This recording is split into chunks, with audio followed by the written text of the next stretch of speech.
Silakan Pak Hugo. Pertama kepada PAN RB dan BKN.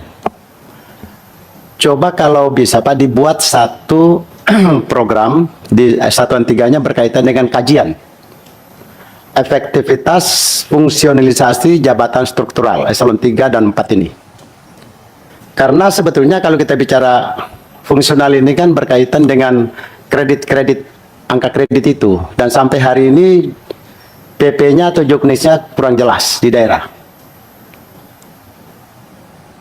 Akhirnya kita minta hasil kajian itu dilaporkan ke kami di DPR tentang apa sih sebetulnya manfaat atau kemajuan apa yang dicapai negara dengan fungsionalisasi dari beberapa jabatan struktural ini. Karena ini hampir menggap-menggap, tidak lagi bunyi kedengaran, tetapi apakah ini justru efisien, tapi justru kembali ke aku masih seperti yang dulu. Yang dulu ada struktur, ada bosnya lalu turun, tapi sekarang fungsionalisasinya terpisah-pisah, diikat-ikat saja. Ini penting sekali sebab kalau tidak nanti kinerja justru tidak maksimal, justru saling berharap. Saling mengharapkan pada tugas-tugas yang sebetulnya tidak punya atasan langsung yang bisa mengkondite. Karena kalau kita bicara fungsional kan kita bicara tentang bukan struktur dia lebih pada ikatan-ikatan saja, dan lemah ikatannya. Begitu lemah ikatannya, kinerja tidak bisa terukur. Satu. Yang kedua Pak, sebetulnya ada satu, terutama di Kementerian PAN RB dan BKN ini juga, coba dicocokkan kembali nomenklatur jabatan, klasifikasi jabatan, terutama fungsional di Kementerian Kesehatan dan Kementerian PAN RB atau BKN ini. Saya dengar dari kawan-kawan kesehatan banyak sekali benturan-benturan di sana. Salah satu korbannya adalah 690 bidan ahli D4 pada penerimaan P3K tahun 2023 ini. Pembatalan NIP. Gila ini Pak. Orang yang sudah tes lulus 690 orang seluruh Indonesia D4 tiba-tiba dianulir dan NIP-nya tidak bisa diterbitkan. Setelah kita cari katanya, ini katanya, tapi tolong dilaporkan juga dan mungkin bisa dijawab pada tanggal ini penyusunan anggaran.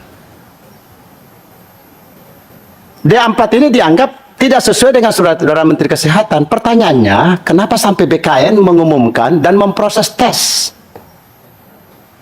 690 orang lulus, tiba-tiba dianulir NIP-nya. Ini kan gila namanya. Orang yang sudah tes, lulus, dianulir, NIP-nya gak keluar. Nah, Bapak Ibu sekalian, tolong kasih kami keterangan kenapa ini bisa terjadi. Katanya, informasinya, kan saya ketemu dengan perwakilan mereka, katanya akan dikasih afirmasi. Oke, bagus. Untuk memperbaiki dosa, afirmasi bagus. Tetapi Pak, tolong juga, karena mereka ini kan tes kemarin, itu syarat undang-undang mereka sudah lewati, tes. Syarat undang-undang itu. Baik Undang-Undang nomor 5 dulu, sama Undang-Undang nomor 20 2003 ini, syaratnya tes. Kalau dikasih afirmasi, apakah mereka ini dites lagi? Berapa kali tes? Harusnya kan tidak perlu lagi dites mereka ini. Tinggal persyaratan aja. Kenapa Pak? Bu, tes itu persyaratannya harus melengkapi surat-surat yang nilainya jutaan juga. Mereka ini kan pencari kerja. Jadi kalau surat kelakuan baik, surat persyaratan dokter dari kepala desa, macam-macam harus diulangi lagi, kan mereka harus mengeluarkan uang jutaan lagi untuk hal itu. Oleh karenanya maka kalau toh afirmasi, maka mereka ini tolong diperhatikan serius, dan anggaran tahun ini kalau belum tercakup di anggaran tahun ini, tahun 2024 ini, maka 2025 ini karena menyelesaikan dosa. Karena ini juga kan kewenangan APBD sebetulnya. Tinggal bagaimana BKN dan Kementerian PAN RB itu menyurat kepada Bupati, Wali Kota, dan Gubernur seluruh Indonesia tentang hal-hal ini, sehingga mereka usulkan kembali dalam APBD mereka. Tetapi di dalam anggaran PAN RB maupun BKN ini dianggarkan untuk perjalanan kah, koordinasi kah, surat-surat kah, atau pertemuan-pertemuan yang pada kawasan-kawasan yang memang berkaitan dengan pembatalan NIM sebanyak 190 orang ini. Saya kira itu pimpinan, terima kasih. Assalamualaikum warahmatullahi wabarakatuh.